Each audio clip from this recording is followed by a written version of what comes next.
Bonjour. Alors, c'est le 4 janvier, alors je veux commencer par vous dire bonne année. Bonne année. Ah, que Dieu te bénisse aujourd'hui, que Dieu te bénisse. Je suis content de te parler aujourd'hui. Je suis content de te parler en cette nouvelle année. Je me réjouis. Oh mon Seigneur Jésus, je suis heureux avec mon Jésus, il est merveilleux, il est magnifique. Et aujourd'hui, je vais te dire bonne année. Que Dieu te bénisse. Ah, que Dieu te bénisse en cette nouvelle année qui te comble de grâce et de faveur. Que cette année, le Dieu Tout-Puissant, Créateur des cieux et de la terre, celui qui nous aime, et Dieu t'aime énormément, le Créateur, et c'est Jésus. Le Créateur, c'est Jésus lui-même. Tu veux savoir comment est le Créateur, comment est Dieu?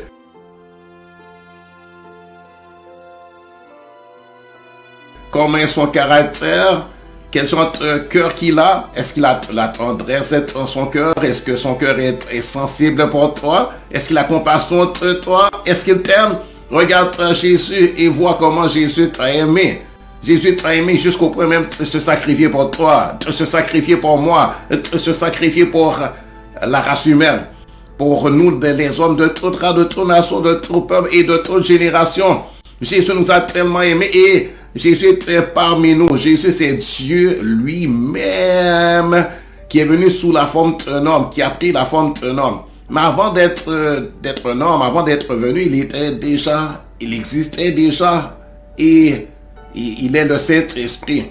Donc c'est Dieu qui est esprit, l'esprit qui a créé les cieux et la terre, qui a pris forme humaine, qui est venu sous la forme d'un enfant, qui est né à travers une femme, qui est sorti du ventre d'une femme. Mais il a toujours existé, pas son corps physique, mais son esprit. C'est l'esprit de Jésus, c'est l'esprit du Créateur lui-même. C'est l'esprit du roi des rois, du Seigneur des seigneurs, le concepteur de l'univers, l'ingénieur, celui qui a fait l'ingénierie de l'univers, qui a fait le design de l'univers, l'architecture de l'univers, celui qui a décidé de comment les choses seraient, celui qui avait toute la science, le pouvoir, la puissance, l'intelligence, la sagesse, la connaissance, pour amener tout ça à l'existence. Voyez son inventivité, voyez sa créativité, voyez son originalité, voyez sa sagesse, voyez son sens artistique. Ah, Dieu, il est formidable, il est merveilleux. La musique, ça vient de Dieu. La musique, ça vient de Dieu. Toutes les bonnes choses qu'on a, ça vient de Jésus. Vois comment Jésus t'a aimé, vois comment Jésus t'aime. Il aime et par amour, il guérit. Il a guéri autrefois, il guérit encore aujourd'hui. Hein? Il n'a pas arrêté de guérir juste parce qu'il est remonté là-haut dans le ciel. Hein? Il est remonté physiquement. Dieu a pris forme physique, mais son esprit est encore sur la terre. Hein? D'ailleurs, Jésus avait dit à ses disciples, je m'en vais, mais je reviens. Et je serai toujours avec vous. Je serai avec vous tous les jours jusqu'à la fin du monde. Et bien, Jésus est là. Il est là sur la terre par son esprit. Pas physiquement, n'est-ce pas? Quoiqu'un jour, il va revenir physiquement. Jésus ressuscité, Jésus dans son corps de résurrection, dans son corps glorifié, dans son corps qui était mort et qui était ressuscité d'entre les morts, qui est remonté là-haut dans le ciel. Il va revenir et il sera monté sur un cheval blanc et il sera suivi des saints ressuscités. Les saints ressuscités, c'est simplement ceux qui ont cru en lui, ses disciples, les croyants, les chrétiens, les nés de nouveau, les personnes nées de nouveau, sauvées par grâce. Par grâce, c'est-à-dire c'est par la faveur de Dieu, c'est pas par nos œuvres, c'est pas par nos bonnes œuvres, c'est pas nos bonnes actions qui nous ont sauvés. C'est pas nos bonnes actions, c'est pas notre bonne conduite, non. C'est pas pour avoir gardé les commandements de Dieu que Dieu nous a sauvés, qui nous a pardonnés, qui nous a accueillis dans son royaume, qui nous a donné la vie éternelle. Non, c'est pas le fait qu'on ait gardé les commandements de Dieu, pas du tout. C'est pas garder les commandements qui sauvent quelqu'un. C'est pas suivre toutes les ordonnances de Dieu. C'est pas faire les rites. C'est pas faire des rites. Non. C'est pas faire des rites. C'est pas allumer des bougies qui sauvent quelqu'un. C'est pas allumer tes bougies, c'est pas faire tes rites, ce n'est pas faire son mieux, son possible. Non, c'est une grâce, c'est la faveur de Dieu. Tout ce qu'on a à faire, c'est croire dans ce sacrifice que Jésus a fait. Croire dans l'évangile, la bonne nouvelle qui nous a été annoncée, que Dieu a tellement aimé le monde qu'il a donné son Fils unique, afin que quiconque croit en lui ne périsse point, mais qu'il ait la vie éternelle. Jean chapitre 3, l'évangile selon Jean. Jean l'évangéliste, Jean le disciple de Jésus. C'est la bonne nouvelle que Jean a ensuite Jésus, de la bouche de Jésus qu'il est venu nous a proclamé. Et c'est écrit dans la Sainte Bible, dans la Bible qui est la parole de Dieu. Le livre des apôtres, qui contient les messages de Dieu qui nous a été transmis par ces apôtres, ces messagers spéciaux et ces prophètes. Et c'est digne d'être reçu, digne d'être cru. Moi, j'y ai cru. Et je peux vous dire que c'est vrai. Gloire à Dieu. Gloire à l'Éternel. Cet évangile, c'est une bonne nouvelle. Et c'est une bonne nouvelle de grâce, de faveur. C'est des bénédictions gratuites. Le salut, c'est pas grâce. C'est gratuit. C'est gratuit. C'est simplement la faveur de Dieu. On l'a pas mérité. On peut pas le mériter. Il faut pas que quelqu'un essaie de le mériter, de l'avoir par mérite, de l'avoir par les bonnes œuvres, de l'avoir voulant en train de faire des bonnes actions, des bonnes œuvres, voulant faire, par exemple, donner l'aumône aux pauvres afin de se mériter la vie éternelle, afin de se gagner le ciel. Tu peux pas gagner le ciel. Tu ne peux pas gagner le ciel. Tu ne peux pas mériter le ciel.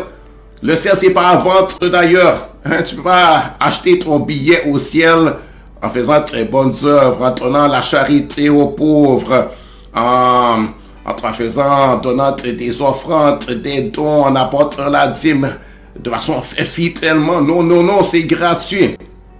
Et cette bonne nouvelle de l'évangile, il faut l'annoncer aux autres. Tu peux pas garder ça pour toi. Comment puis-je garder cette bonne nouvelle pour moi seulement? Comment puis-je, je serais un égoïste si je garderais ça seulement pour moi, si je ne le dirais pas aux autres. Ce serait méchant de ma part.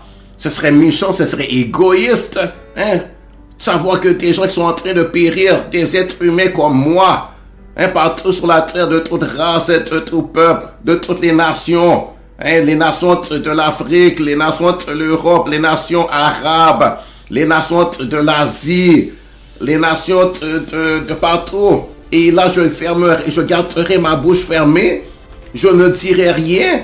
Je les laisserai périr, sans rien faire, sans annoncer la bonne nouvelle, sans les mettre en garde, sans leur parler du jugement de Dieu sur le péché, sans les avertir, sans leur dire, viens Jésus, mets ta confiance en Jésus, crois en Jésus, sache que Dieu a tellement aimé le monde qu'il a donné son Fils unique en sacrifice, afin que tu puisses être sauvé. Mais pour que tu puisses être sauvé, il faut que tu crois dans le Fils de Dieu, Jésus. Il faut que tu fasses appel à lui. Il faut que tu crois qu'il est mort à la croix, qu'il est ressuscité d'entre les morts. C'est lui le sauveur du monde. C'est lui l'agneau de Dieu qui ôte les péchés du monde. Repens-toi. Repens-toi de tes péchés. Reconnais tes péchés. Reconnais que tu as péché. Reconnais tes offenses, que tu as transgressé les lois de Dieu, que tu as mal agi, tu as péché, tu as raté le but, ça c'est sûr, tu as raté le but de Dieu pour ta vie, tu as transgressé les lois de Dieu. Et d'ailleurs, même quand tu ne connaissais pas, d'ailleurs, même sur la terre, on dit que nul n'est censé ignorer la loi. Donc, tu as déjà péché. D'ailleurs, on est né pécheur avec la nature de péché. Par contre, Dieu, c'est pas la faute de Dieu, c'est pas Dieu, mais c'est Adam, le premier homme que Dieu avait créé. Adam agit, il a agi rebelle envers Dieu. Il était désobéissant. Dieu lui avait dit de ne pas manger le fruit d'un certain arbre. Et il a été désobéissant. Il s'est laissé séduire. Il a cru ses mensonges et il a désobéi. Donc il a désobéi. D'ailleurs, peu importe que quelqu'un te ment, c'est à toi de ne pas croire les mensonges. C'est pas à toi de ne pas te laisser séduire, de ne pas te laisser tromper. N'est-ce pas? C'est à toi de chercher aussi la vérité. Donc maintenant, sur la terre, c'est à nous les hommes de chercher à connaître Dieu. comme c'était ma responsabilité de chercher à connaître Dieu. Je vois cette belle création, n'est-ce pas? Et Dieu a envoyé sa parole. Dieu a envoyé ses disciples la prêcher. Il y a des millions de disciples de Jésus partout sur la terre qui prêchent la bonne nouvelle. C'est-à-dire qui annoncent la bonne nouvelle, qui publient cette bonne nouvelle, qu'on peut être réconcilié à Dieu, qu'on peut être pardonné, que Dieu nous appelle à revenir à lui, que Dieu nous appelle à reconnaître nos péchés et à venir à lui, basé sur le sacrifice de Jésus, et te croire en Jésus, le Messie, le libérateur, le sauveur, le seul par lequel on peut être sauvé. Va lire la parole de Dieu pour toi-même, la Bible, tu peux te le procurer. D'ailleurs, je te recommande de télécharger l'application, une application cellulaire, que tu peux aussi avoir sur ta tablette, si tu as une tablette électronique. Tu peux l'avoir sur ton téléphone cellulaire, c'est gratuit. C'est totalement gratuit. Et cette application va te permettre d'avoir la Bible gratuitement dans plusieurs langues. Donc, si tu es, par exemple, en Algérie, au Maroc, même dans n'importe quel pays, et d'ailleurs aussi, le gouvernement n'a pas le droit de t'empêcher de lire la Bible. Tu as le droit de lire la Bible. Tu as le droit de croire au Seigneur Jésus. Tu as tout à fait le droit. C'est pas au gouvernement de t'interdire. Si le gouvernement te dit non, ne lis pas, n'écoute pas le gouvernement. Le gouvernement, c'est juste des hommes. Et ces hommes-là, ils sont pas Dieu. Et leur loi n'est pas au-dessus de Dieu. Tu dois obéir à Dieu plutôt qu'aux hommes. Si l'homme te dit quelque chose qui est contraire à ce que Dieu a dit, qui est en opposition à ce que Dieu a dit, n'écoute pas cet homme-là. N'écoute pas cet homme-là. Il n'y a aucun homme qui peut t'empêcher de croire au Seigneur Jésus, ou te lire la Bible, ou bien même te prêcher la parole de Dieu. C'est-à-dire te dire à un autre le message que toi tu as cru, que tu as connu, et le salut que tu as reçu, cette délivrance. En Jésus, tu as reçu le pardon des péchés, tu as reçu la vie éternelle, tu as reçu l'adoption, tu as reçu la dignité d'être un enfant de Dieu gratuitement, n'est-ce pas? Et c'est ça le seul message qui sauve. Il n'y a de salut qu'en Jésus. L'islam, c'est entièrement faux, c'est mensonger. Et il n'y a pas de vérité dans le bouddhisme, ou dans le shintoïsme, ou dans le voodoo, ou dans les quelconques, les religions. Il n'y a pas de salut, il y a seulement le salut en Jésus. Et Jésus, c'est même pas une religion, c'est une relation que Dieu t'offre. C'est la relation et c'est lui qui est Dieu. C'est ça le vrai message. C'est ça le vrai message. La délivrance va se trouver pour toi en Jésus-Christ. La résurrection et la vie se trouvent en Jésus-Christ. La vie éternelle en Jésus-Christ. La guérison, c'est en Jésus-Christ. Esprit à mes corps. Alléluia. La paix, la joie, la satisfaction, le contentement. La vraie satisfaction, c'est en Jésus. C'est en Jésus, tu as trouvé la vraie paix, c'est en Jésus. Jésus a te donné une paix que le monde ne peut jamais te donner. Alléluia, gloire à Dieu. C'est pas garder les commandements qui peut sauver ton âme. D'ailleurs, même si tu avais gardé tous les commandements, mais dès que tu as brisé un commandement, dès que tu as violé une de tes lois, que tu l'as transgressé, tu as fait contraire, tu as raté, tu es déjà coupable. Donc si tu comptes sur tes bonnes œuvres, c'est-à-dire l'observation, donc tu comptes sur toi-même tes propres efforts, n'est-ce pas? Toi tu comptes sur tes propres efforts, sur tes propres capacités, et tu dis, j'ai gardé, ou bien tu prétends avoir gardé, alors que tu sais très bien que tu es pécheur, tu as péché, et tu as beaucoup péché, tu as péché en pensée, même quand tu penses mal de quelqu'un, ou bien tu as pensé croche, n'est-ce pas? Tu as eu tes pensées croches, de faux raisonnements. Ou bien tu as menti de la bouche. Et c'est la bouche a dit beaucoup a dit beaucoup de sottises, n'est-ce pas? La bouche est très homme. Donc on l'a tous fait, moi aussi. Mais t'es arrivé de te dire des sottises de ma bouche, de te mentir de ma bouche. Après j'ai regretté. Il m'est arrivé de t'insulter quelqu'un. Il m'est arrivé de tricher de ma bouche. Il m'est arrivé de faire du mal avec mes mains. Il m'est arrivé que mes pieds m'ont conduit là où je ne devais pas aller. Il m'est arrivé d'avoir des mauvaises pensées. Il m'est arrivé de me venger. Il m'est arrivé de pécher de différentes façons. Consciemment parfois, d'autres fois inconsciemment. Parfois je ne savais même pas que c'était péché, mais je l'ai fait quand même. N'est-ce pas? Donc, en tout cas, une chose est certaine, on ne peut pas compter sur... On sait très bien que... On sait très bien que... On est pécheur, n'est-ce pas? On a péché.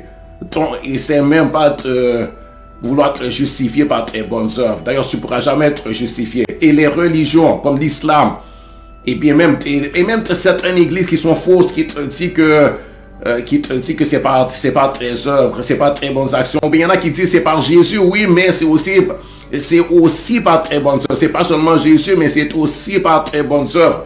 Parce qu'il y a des fausses églises, malheureusement. Il y a des faux prédicateurs, il y a des faux pasteurs, il y a des faux apôtres. Fais attention qui tu écoutes. N'écoute pas n'importe qui. N'écoute pas n'importe qui. Et toi-même, prends le temps d'aller lire la Bible par toi-même. Prends le temps de lire par toi-même, d'examiner le message. Prends le temps aussi toi-même de prier à Dieu. Prends le temps toi-même de chercher Dieu. De chercher à le connaître. Parle à Dieu. Celui qui a créé la bouche et qui a créé ton corps, ton âme, ton esprit, qui t'a donné une intelligence, qui t'a donné ton intellect, tes capacités de penser, de raisonner, de parler, de comprendre. Lui-même, il a de l'intelligence, il a la capacité de parler, de comprendre, d'entendre, de voir. Il a toutes les sens. Il a toutes les sens. Dieu sait parler. Donc parle à Dieu. Il sait entendre aussi. Il sait entendre, il sait écouter. Parle à Dieu. Et demande à Dieu aussi de se révéler à toi. Demande à Dieu de t'aider à comprendre la Bible. Même demande à Dieu demande à Dieu même de te donner un cœur repentant. Dis Dieu, donne-moi un cœur repentant. Mets la crainte de toi dans mon cœur. La crainte respectueuse, que j'ai du respect pour toi.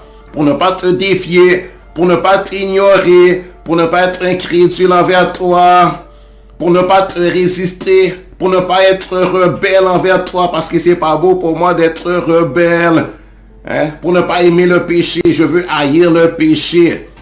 Je veux haïr l'iniquité, je veux haïr la méchanceté, je veux haïr la débauche, je veux haïr tout ce qui m'éloigne de Dieu. Je veux haïr la vie de péché. Moi, je ne veux plus de cette vie de péché. Mets la crainte de toi dans mon cœur. Mets l'amour pour toi dans mon cœur. Mets le respect pour toi dans mon cœur. Et enlève de mon cœur ce qui est mauvais. Le péché, les mauvaises semences, les choses mauvaises qui sont tombées dans mon cœur depuis que je suis né. Demande à Dieu de la vie. Ça dit, Dieu, pardonne-moi mes péchés. Pardonne-moi, pardonne mes fautes. J'ai beaucoup péché. Et reconnaître tes péchés devant Dieu, moi je l'ai fait. J'ai reconnu mes péchés, c'était pour mon propre bien. Et tu sais, c'est la sagesse que de reconnaître tes péchés. C'est la sagesse, c'est une sagesse, c'est une grande sagesse. D'ailleurs, la Bible dit que la crainte de l'Éternel, c'est le commencement de la sagesse. C'est-à-dire de commencer à craindre Dieu. Une crainte respectueuse, n'est-ce pas? Parce que Dieu est un Dieu terrible aussi. C'est un juste juge. On a péché, il y a des châtiments et il y a l'enfer. La Bible parle de l'enfer et l'enfer c'est réel. C'est un lieu de châtiment terrible. C'est un lieu de punition. C'est un lieu de tourment. Et ça a été créé pour Satan et ses anges. Et tout homme, tout être humain qui refuse la réconciliation avec Dieu par Jésus-Christ. Tout être humain qui ignore ça, qui refuse d'être indifférent, qui refuse de comprendre, ou bien qui essaie de croire des faux prophètes. Et il y a beaucoup de faux prophètes. Il y a beaucoup de faux prophètes. Et si quelqu'un croit des faux prophètes, et après, il se retrouve en enfer, il sera trop tard pour se repentir, pour dire, Dieu, pardonne-moi. Je ne savais pas, j'étais sincère, moi. J'étais sincère, je t'aimais, mais je pensais que ce que ce monsieur-là me disait, c'était vrai. Par exemple, le monsieur de l'islam. Ou bien, par exemple, le monsieur du bouddhisme. Ou bien, par exemple, les yogis de l'hindouisme. Ou bien, entre n'importe quel faux messager, n'est-ce pas? Mais il sera trop tard. Il sera trop tard. Tu ne vas pas te pardonner. Si tu te retrouves en enfer, et c'est là que, rendu en enfer, tu viens confesser tes péchés, te demander pardon, alors que tu es déjà descendu en enfer, alors que tu es déjà mort, il n'y aura pas de pardon dans ce temps-là. Il n'y aura pas de pardon. Dieu ne va pas te pardonner dans ce temps-là. Il sera trop tard. Il sera trop tard pour croire en Jésus dans ce temps-là. C'est maintenant que tu dois croire en Jésus. C'est maintenant que tu dois t'humilier devant Dieu, t'abaisser devant Dieu. Hein? Donc, crois en Jésus. Ah, Jésus, il est merveilleux. Et aussi, toi qui connais Jésus, toi qui es un enfant de Dieu, qui est un disciple de Jésus, toi qui as cru et qui est né de nouveau, qui est un enfant de Dieu sauvé par grâce, par le moyen de la foi, publie cette bonne nouvelle. Dis-le aux autres en tout lieu où tu te trouves. Que tu te trouves en Algérie, ou au Maroc, ou en Arabie Saoudite, ou en Afghanistan, ou dans n'importe quel pays où il y a la dictature. N'empêche pas la dictature n'empêche pas la dictature, ne laisse pas la dictature te fermer la bouche et t'empêcher de te parler de Jésus. Et demande à Dieu quelle façon répandre la bonne nouvelle. Parce qu'on sait que, bon, dans certains pays, les gouvernements, il y a des gouvernements dictateurs, il y a des gouvernements tyranniques, que si tu entends, si un des policiers ou bien un des gens du gouvernement entend parler de Jésus, ils vont tout de suite te mettre les menottes. Donc dans ça là, il faut utiliser la sagesse, n'est-ce pas? Il faut utiliser la sagesse.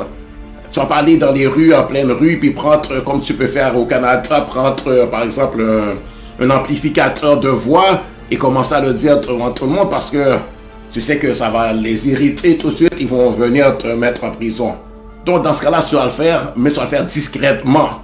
N'est-ce pas? Tu vas le faire discrètement. Comme par exemple en Chine, il y a le gouvernement communiste de la Chine où ils veulent pas que les gens prêchent Jésus, mais ça n'empêche pas les chrétiens chinois de partager la bonne nouvelle. Ils évangélisent. Ah oui, ils évangélisent. Va voir la vidéo qui s'appelle Jésus en Chine. Va sur YouTube et écris Jésus en Chine. Et tu vas voir une série de vidéos où tu vas voir les chrétiens chinois comment ils évangélisent. Ah oui, ils évangélisent. Ils partagent la bonne nouvelle. Et ils ont été persécutés. Et certains ont été en prison. Mais ça ne les a pas empêchés de prêcher la bonne nouvelle, de témoigner de Jésus, d'amener tes âmes à Jésus, d'aller vers ceux qui sont perdus parmi les habitants du pays, parmi leurs concitoyens, leurs voisins des villes, des villages, etc.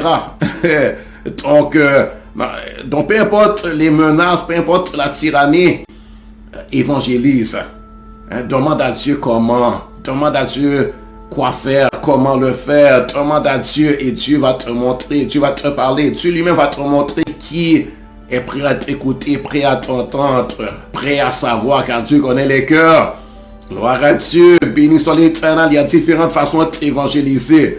Gloire au Seigneur, béni soit l'Éternel. Gloire à Dieu. Vous voyez, moi je le fais à travers l'Internet maintenant, à travers Facebook, à travers WhatsApp, à travers le site web. J'ai créé un site web qui s'appelle gtionchampion.com. Je t'invite à aller le visiter.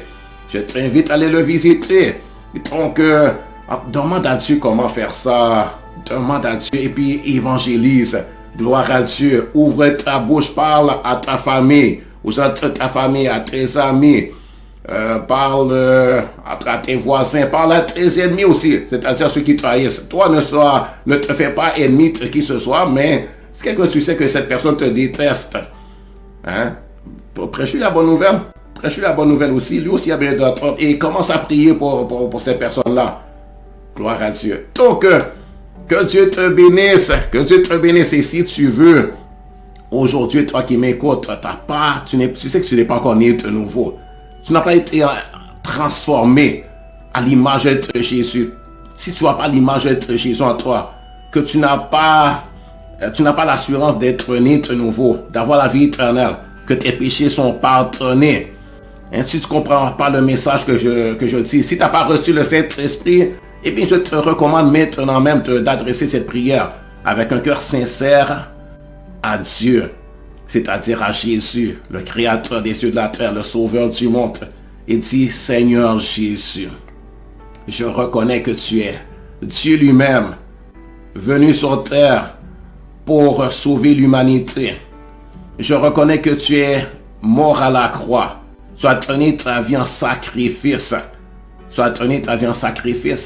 On t'a cloué sur la croix. Les méchants t'ont cloué sur la croix. Ils t'ont condamné injustement. Ils t'ont humilié, ils t'ont frappé. Mais c'est toi qui l'as accepté. Tu as accepté consciemment, volontairement. Tu étais venu pour te donner ta vie en sacrifice, pour subir un châtiment que tu ne mériterais pas, pour subir la honte, l'humiliation, afin que moi, pécheur, je puisse être pardonné de mes péchés, de mes fautes, de tout ce que j'ai fait de mal, de ma mauvaise conduite, que je sois pardonné de ma mauvaise conduite, que je sois pardonné pour mes mauvaises pensées, mes méchantes pensées, mes méchantes actions, pour être pardonné de tous mes péchés depuis que je suis né jusqu'à maintenant, et même les péchés même les péchés qu'il m'arrivera de commettre dans le futur, quoique je ne veux pas pécher. Pardonne mes péchés, pardonne mes fautes, pardonne mes transgressions de tes lois, de tes commandements. Pardonne-moi car j'ai violé tes lois, j'ai fait ce qui est mal et je le reconnais. Lave-moi Jésus, lave ma conscience, lave mon cœur, lave mon âme, lave-moi par ton sang versé à la croix, car la Bible dit que ton sang Jésus purifie de tout péché. Et Jésus, fais-moi naître de nouveau. Aujourd'hui même, reçois-moi, fais-moi ton enfant d'adoption. J'accepte ton adoption. J'accepte ton offre d'adoption. Je veux être ton enfant. Je veux naître de nouveau. Aujourd'hui, je veux devenir une nouvelle créature. Je veux être transformé à ton image. Je veux grandir ensuite et apprendre de toi, être enseigné par toi, être guidé par toi, être conseillé par toi, Jésus. Je veux être rempli de ton esprit. Je veux être rempli de ta vie, Jésus. Je veux être rempli de ton amour. Je veux être rempli de ta joie. Je veux être rempli de la force que tu donnes pour vivre une vie agréable à toi. Je veux être rempli de ta force. Donne-moi la force. Seigneur Jésus. Mon papa Jésus. Mon Seigneur Jésus. Je commence à t'appeler mon papa parce que j'ai demandé, donc j'ai reçu l'adoption. C'est toi qui l'as offert. Fais-moi ce que tu veux. Transforme-moi. Et Jésus, fais-moi un disciple. Je veux te suivre. Je veux t'imiter, Jésus. Je veux être comme toi, Jésus. Je veux agir comme toi. Parler comme toi. Penser comme toi. Agir comme toi, Jésus. Je vais être rempli de toi, Jésus. Remplis-moi de ton esprit, Jésus. Fais ta volonté en moi, Jésus. Et protège-moi, Jésus, dans ce monde méchant et mauvais. En ton nom, j'ai demandé et je reçois. Je suis pardonné. Je crois que je suis pardonné puisque j'ai demandé le pardon basé sur le sacrifice que tu as fait. Le sacrifice que tu as fait. Je suis sauvé par grâce. C'est ta grâce. C'est une faveur. C'est ta grâce. C'est ta faveur envers moi. C'est gratuit. Merci Jésus. Alléluia. Amen. Amen. Si tu as fait cette prière avec un cœur sincère, Dieu t'exauce. Dieu t'exauce. Tu es pardonné. Tu es pardonné. Tu es pardonné. Tu vas voir que tu es changé. Et quand on est né, tu es un enfant, tu es un bébé. Donc bien sûr, tu auras besoin de manger et de boire ton lait spirituel. C'est quoi ton lait spirituel? C'est la parole de Dieu. C'est la Bible. Va lire la Bible, la parole de Dieu. Cherche aussi une assemblée d'église locale. Cherche une assemblée d'église locale. Cherche une église évangélique. Une église qui prêche la parole de Dieu droitement. Et demande à Dieu où est ta place. Demande à Dieu de te conduire vers une bonne église. Gloire à Dieu, gloire au Seigneur, gloire à Jésus. Je t'invite dans mon assemblée d'église locale si tu veux. Cherche église Vase d'honneur. Et il y a beaucoup d'assemblées d'église locale. Demande à Dieu de te conduire lui-même. Demande à Dieu de te guider. Demande à Dieu là où tu dois aller. Demande à Dieu où se trouvent tes frères et sœurs chrétiens. Demande au Seigneur Jésus. Demande au Seigneur Jésus, il te conduira là où tu dois aller. Il te donnera un pasteur pour te conduire, un homme, une personne humaine qui est née de nouveau et qui a été instruit, enseigné par Dieu. Demande à Dieu de te conduire vers un pasteur, un enseignant de la parole de Dieu, dans une assemblée d'église, une vraie assemblée d'église, où la parole de Dieu est prêchée droitement. Et Dieu te conduira.